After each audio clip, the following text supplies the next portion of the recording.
মৃত বউকে কবর দিয়ে ওখানেই বসেছিলাম। এমন মুহূর্তে কবর থেকে আওয়াজ আসলো, আমাকে বাঁচাও প্লিজ, আমি মরি নাই, কেউ কি আসো এখানে? কবরের ভিতর থেকে বইয়ের এমন চিৎকারের আওয়াজ শুনে বেশ থমকে গেলাম। বুঝতেছি না কি করব, কারণ এইদিকে একটু পরে ইশার আজান দিবে। এই নিস্তব্ধ কবরস্থানে আমি একাই। অনেক চিন্তার পর ভাবলাম কবরটি খুঁড়েই দেখি, যদি সত্যি সত্যি আমার বউ বেঁচে থাকে তাহলে তো আলহামদুলিল্লাহ। কথাটি ভেবেই হাত দিয়ে কবরের মাটিগুলো সরাতে লাগলাম। এমন মুহূর্তে কেউ একজন পেছন থেকে বলে উঠল, কবর খোঁড়া বন্ধ কর, তোর বউ মারা গিয়েছে, এখন যদি তুই এই কবরটি খুঁড়িস তাহলে তোর মৃত্যু নিশ্চিত। কথাটি শুনেই পিছনে তাকিয়ে দেখি কেউ নেই সেখানে, শুধুমাত্র আমি ছাড়া। মনে ভয় ঢুকে গেল, তাই আর কবরটি না খুঁড়েই দৌড়ে বাড়ি চলে আসলাম। কাউকে বুঝতে দিলাম না, নিশ্চুপ হয়ে শুয়ে রইলাম। এরই মাঝে কখন যে ঘুমিয়ে গিয়েছি বুঝতেই পারিনি আমি।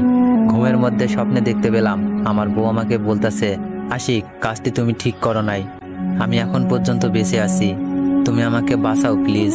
স্বপ্নটি দেখার সঙ্গে সঙ্গে আমার ঘুম ভেঙে গেল। আর কিচ্ছু না ভেবে একটি কোদাল নিয়ে সোজা কবরস্থানে চলে আসলাম। এসেই মাটি খুঁড়তে লাগলাম। প্রায় অর্ধেক মাটি খুঁড়েছি। এমন সময় আবার পেছন থেকে কেউ একজন বলে উঠল, আশিক, চলে যাও এখান থেকে। এইবার সাহস নিয়ে বললাম, সাহস থাকলে আমার সামনে এসে কথা বল, এমন চোরের মতো লুকিয়ে কথা বলিস না। তবুও আমি সামনে গেলে তুই হার্ট অ্যাটাক করবি, এটাই ভালো হবে, চলে যা।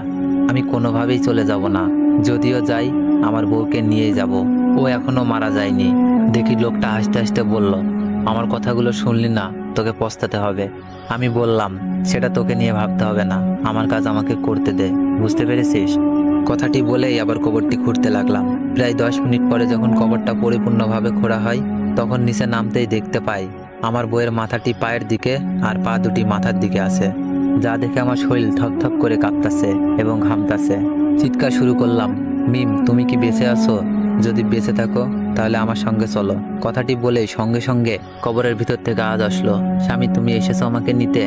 হ্যাঁ, কিন্তু তুমি কথা বলতেছো কোথা থেকে সেইটা তো বুঝতে পারলাম না। এই দেখো আমি কবরের উপরে।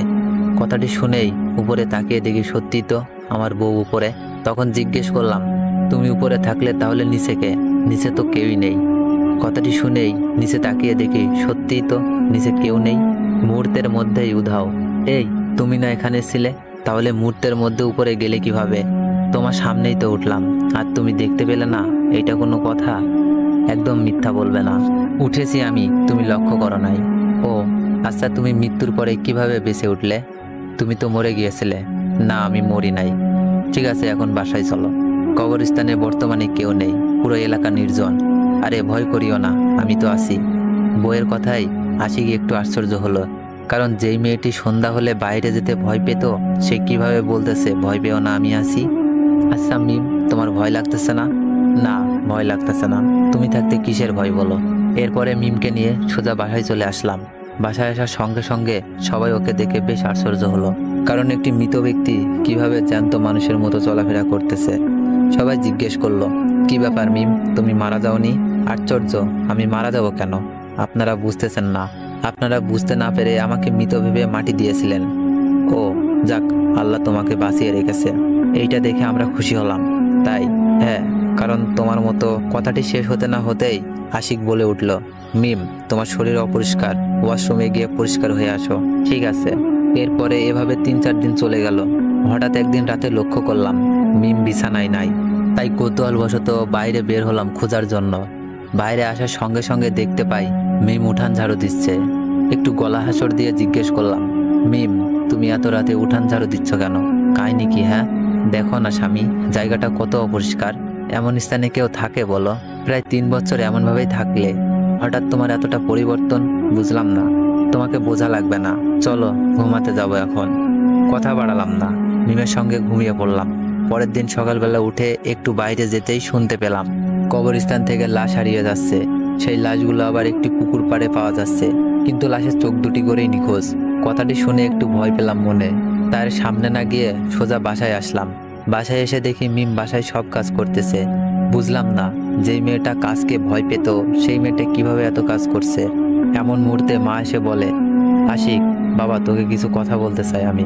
হ্যাঁ মা, বলো, কি বলবা? বাবা, মিমের কথাবার্তা, আচার আচরণ বেশ অদ্ভুত হয়ে গিয়েছে।